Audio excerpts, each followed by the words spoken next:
We open to a room adorned with all things a teenage otaku would adore. Posters for MHA, Naruto, Epithet Erased, and many other shows line the wall in place of wallpaper all the way up to the sharp roof. Evelyn Goldsberry fiddles with the paper in her hand, looking at it like it's going to explode. After a moment, she finally flips out her phone, quickly dialing a number, and inhales deeply. The moment of truth. She hits call. Almost immediately, the receiver clicks. A bright, jovial voice picks up from the other end, with party music emanating from the background. Yo, this is Rainbow. What you need? Oh, shoot! Goldsberry, hi! Hold on! There's a crash on the other end, as well as a few choice profanities. The music cuts, and we can hear Rainbow composing herself before returning to the phone. Okay, I'm back, lol. Right, you called. That means you want in, right? Oh, hell yeah! Okay, meet me at the bus stop near Pitt Street. I can take you to my super cool secret base from there. Oh, what do you mean it's a little fast? We gotta break into the afterlife. We don't have, like, a ton of time to laze about, right? And with that, the phone call is over, and Evelyn Goldsberry finally exhales. She's not the best at calls, but she congratulates herself nonetheless on the subpar success. Then, it's time for her to pack. She grabs her backpack, adorned with buttons from numerous fandoms she enjoys, and gets to packing. A change of clothes, daily essentials, her Velcro wallet. She's smart, knowing she won't be back for quite a bit. Then, the more situational things. A plastic sword stuck to the side of the bag. Some very real shurikens thrown into the pack. A set of dice, just in case. She looks over everything she has, surmising that whatever she didn't bring, she can probably fix with the use of her epithet, and zipped up her bag for the last time under her room's roof. Next, she grabbed a particularly shiny locket from her bedside table and replaced it with a well-written letter to her parents, detailing that she will be embarking on the hero's journey and will return once she's proven herself, her big brother in tow. Then, she laced up her shoes and made her way out the door. Though, she forgot something. I'm sure if you have eyes, you can clearly tell what she did. But, just in case, I'll illuminate it for you. There. See? Right there on the kitchen counter. You still don't get it. The token, the most important piece to this puzzle, was resting on the marble counter where her mother makes the most delicious peanut butter and jelly sandwiches. Clearly. Though, not to worry. That pale little hand you saw rushing back to grab it was Evelyn Goldsberry's, and she'll nestle it right in her coat pocket. After all, she's a very sharp young woman. You'll learn that along this journey. I certainly did.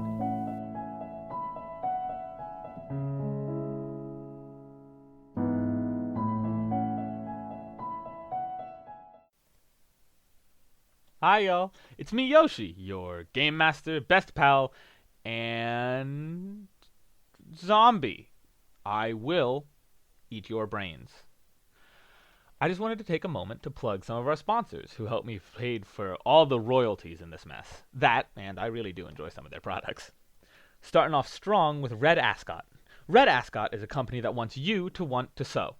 They deliver to you all the material to make your very own piece of clothing, and a super duper comprehensive guide on how to do it. As I record this, I am actually wearing a little beanie I made off of last week's box. Check out Red Ascot at redascot.com/velvet. That's redascot.com/velvet for a free first box. Ugh.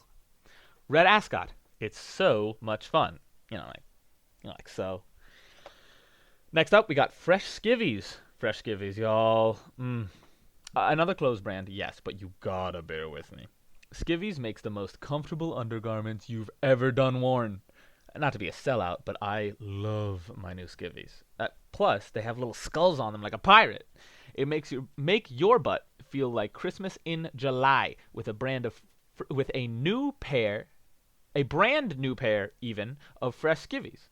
Get 30% off your first order with order code VELVET at checkout. That's order code VELVET, all caps, at checkout. That's all the ads for now, but I'd like to thank Hikaru Utada and Riseo for use of the theme for this little podcast, and my very good close friends for being here. Jumbotron messages are purchasable starting February 25th, so don't wait. by now to have your own message in between Evelyn's fun story. Alright, see ya.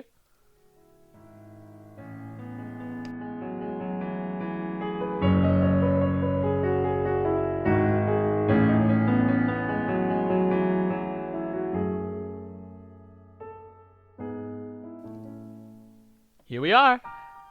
The door swings open, revealing a dusty, old landing where Rainbow excitedly enters, kicking off her shoes and landing them sloppily in a closet of other shoes. She then looks expectantly at the child in the doorway, who is of course none other than Evelyn Goldsberry. She hesitates, before quickly following Rainbow's example and politely setting her shoes in the closet. Welcome to my humble adobe. That's a house in Spanish, lol. Rainbow laughs, to which Evelyn Goldsberry also awkwardly follows, forgetting that she could simply just not laugh and explained that Adobe was a software, and the word Rainbow was looking for was abode. Unfortunately, she is a tad bit nervous about their first encounter.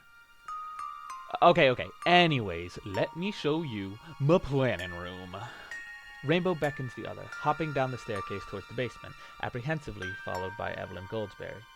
Down they went, down a creaky, small flight of stairs, through a poorly lit underground foyer, and finally into the corner of a wide-open room that had been hooked up not only to a space heater, but a sound system as well. There was also a small futon down there. This is my zone. Pretty epic, I know, but don't worry. You are cordially invited to enjoy the 6 sounds. Before Evelyn Goldsberry can retort, Rainbow turns back on her music. A rather loud iteration of Action by Sweet echoes through the basement, damn near blowing back the unexpecting Evelyn. Rainbow laughs before turning it way, way back down. Sorry. I forgot how loud I had it. I have trouble sleeping, so one half of my solution is blaring music. TBH, I don't know how it works either. Anyways, you want in. Grab a seat wherever. I got like a pile of beanbag chairs over in the corner. I can clean it off with my epithet. Don't worry if it's a little musty, lol.